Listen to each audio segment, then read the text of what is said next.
Escrito por Bogdanov Beletin, en colaboración con Draiger 720.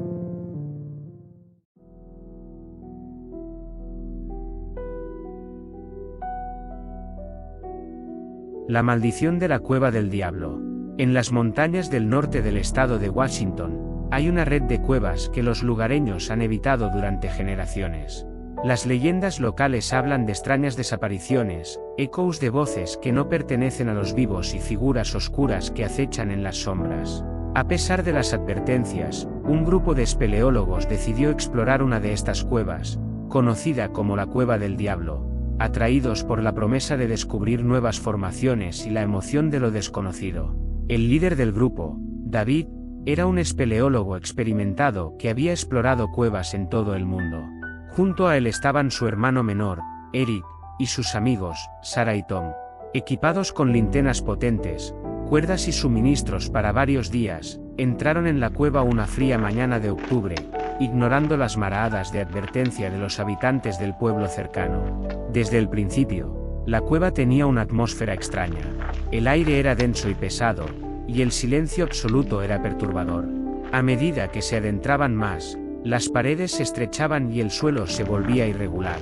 Después de varias horas de exploración, llegaron a una gran cámara subterránea. Las estalactitas colgaban del techo como dientes afilados, y el suelo estaba cubierto de una capa de humedad resbaladiza. Mientras tomaban un descanso, Sarah notó algo extraño en una de las paredes. Era un símbolo tallado en la roca, una espiral rodeada de figuras humanoides. David, curioso, se acercó para examinarlo. Nunca había visto algo así, murmuró. Tom, que había estado filmando la expedición con su cámara, enfocó el símbolo, capturando cada detalle. De repente, un fuerte eco resonó en la cueva, como si algo hubiera caído en un lugar lejano. ¿Escucharon eso?, preguntó Eric, nervioso. Todos asintieron, y decidieron investigar. Siguieron el sonido hasta un pasaje más estrecho y oscuro. Las linternas apenas podían perforar la oscuridad, y el aire se volvió más frío. A medida que avanzaban, comenzaron a escuchar susurros, apenas audibles pero inconfundibles. ¿Es el viento?, preguntó Sarah, intentando racionalizar el fenómeno. David negó con la cabeza. No hay corrientes de aire aquí abajo. Los susurros se intensificaron, y las sombras en las paredes parecían moverse por sí mismas. Al llegar a una cámara más pequeña, encontraron algo que los dejó sin aliento. En el centro, había un pozo profundo, y alrededor de él, huesos humanos dispersos. Algunos parecían antiguos, mientras que otros eran inquietantemente recientes. El grupo se quedó paralizado, el miedo comenzando a apoderarse de ellos. De repente, Tom gritó: «Algo me tocó». Todos giraron hacia él, pero no vieron nada. «Lo juro, algo me tocó», insistió, su voz llena de pánico. David intentó calmarlo, pero los susurros se volvieron más claros, y ahora podían distinguir palabras en un idioma antiguo y olvidado. Eric, en un intento de iluminar mejor la cueva, apuntó su linterna hacia el pozo. Lo que vio hizo que su sangre se helara. Una figura oscura, humanoide pero grotescamente desfigurada, estaba trepando lentamente hacia ellos. Sus ojos eran dos orbes vacíos, y su boca se abrió en una sonrisa macabra, mostrando dientes afilados como cuchillas. «¡Corran!», gritó David, y el grupo salió disparado de la cámara. El sonido de garras raspando la roca los siguió, y los susurros se convirtieron en gritos de ira. Corrieron a través de los pasajes, pero la cueva parecía cambiar a su alrededor, cerrando caminos y abriendo otros nuevos. Finalmente, llegaron a un estrecho pasaje que no recordaban haber visto antes. Sin otra opción, se adentraron en él, con la figura oscura cada vez más cerca. El pasaje los llevó a una pequeña caverna con una única salida, un agujero estrecho en el techo. David trepó primero, ayudando a los demás a seguirlo. Mientras Sarah subía, sintió una mano fría agarrando su pierna.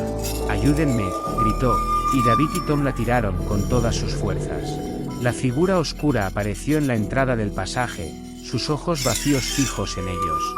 Con un último esfuerzo, lograron sacar a Sarah y sellaron el agujero con rocas. Exhaustos y aterrorizados, el grupo encontró el camino de regreso a la entrada de la cueva. Salieron a la fría luz del día, sus cuerpos temblando de miedo y alivio. Miraron hacia la entrada de la cueva, y David habló en voz baja. Nunca deberíamos haber venido aquí. Algo antiguo y malvado vive en esa cueva, y casi nos atrapa. Decidieron no hablar más de lo sucedido y abandonaron la montaña. Sin embargo, la experiencia los marcó para siempre. Tom, al revisar las grabaciones de su cámara, encontró que las imágenes del símbolo y de la figura oscura estaban distorsionadas, como si algo hubiera interferido con la tecnología. Los susurros nunca abandonaron sus mentes, y cada uno de ellos tuvo pesadillas recurrentes sobre la cueva y la figura oscura. David dejó de explorar cuevas, y Sarah, Tom y Eric se alejaron de la espeleología por completo. La cueva del diablo quedó abandonada, y las leyendas locales se intensificaron.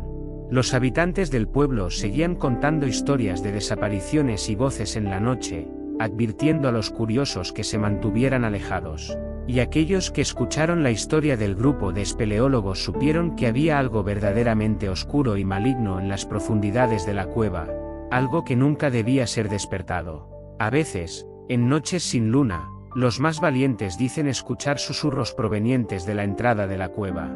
Susurros que parecen llamar a aquellos que se acercan, invitándolos a descubrir los secretos que yacen en la oscuridad. Pero aquellos que escuchan y responden al llamado nunca regresan, convirtiéndose en parte de la leyenda y el horror que es la cueva del diablo. El tiempo pasó, pero la memoria de la expedición maldita nunca se desvaneció completamente. David, Sarah, Tom y Eric intentaron continuar con sus vidas, pero la sombra de la cueva siempre los persiguió. David, una vez un hombre de ciencia, se convirtió en un recluso, obsesionado con el símbolo que había visto. Pasaba días en Taros investigando sin descanso, buscando en antiguos textos y leyendas alguna explicación para lo que había experimentado. Pero la respuesta siempre parecía eludirlo, como si el conocimiento mismo estuviera protegido por una fuerza más allá de lo comprensible. Sarah, por su parte, comenzó a experimentar episodios de sonambulismo. Sus noches eran interrumpidas por caminatas involuntarias que la llevaban hasta el bosque cercano a su casa. Despertaba confundida y aterrorizada, con la vaga sensación de que alguien o algo la observaba desde la oscuridad. Sus amigos y familiares intentaron ayudarla, pero cada vez que se mencionaba la cueva, Sarah se retraía, incapaz de hablar de lo que había visto. Tom, que había documentado la expedición, encontró que las grabaciones de su cámara no solo estaban distorsionadas, sino que también contenían fragmentos de audio y vídeo que él no recordaba haber capturado. Voces susurrantes, figuras oscuras que se movían en el fondo de las tomas, y momentos en los que la pantalla se volvía completamente negra, solo para mostrar brevemente la figura grotesca que los había perseguido. Tom intentó editar el material, pero cada intento solo parecía intensificar los fenómenos. Finalmente, abandonó el proyecto, convencido de que la cueva había dejado una marca imborrable en su equipo. Eric, el más joven del grupo, se convirtió en el más afectado. Sus noches estaban plagadas de pesadillas en las que revivía los momentos de terror dentro de la cueva. Cada sombra en su vida cotidiana parecía alargarse de manera antinatural, y los susurros nunca cesaban, incluso cuando estaba completamente despierto. La paranoia y el miedo constante lo llevaron al borde de la locura, y finalmente, incapaz de soportar más, se alejó de todos, buscando aislamiento en un intento desesperado por escapar de los horrores que lo perseguían. La historia del grupo de espeleólogos se convirtió en una advertencia para todos los que se acercaban a las montañas del norte de Washington. Las leyendas locales, alimentadas por el miedo y la incertidumbre, describían a la cueva del diablo como un portal a un mundo oscuro y maligno, un lugar donde los espíritus inquietos y las entidades ancestrales aguardaban a los desprevenidos. Los pocos que se atrevieron a aventurarse cerca de la cueva regresaron con historias de susurros en la oscuridad y sombras que se movían con vida propia. Y aquellos que ignoraron las advertencias desaparecieron sin dejar rastro, sus destinos envueltos en él.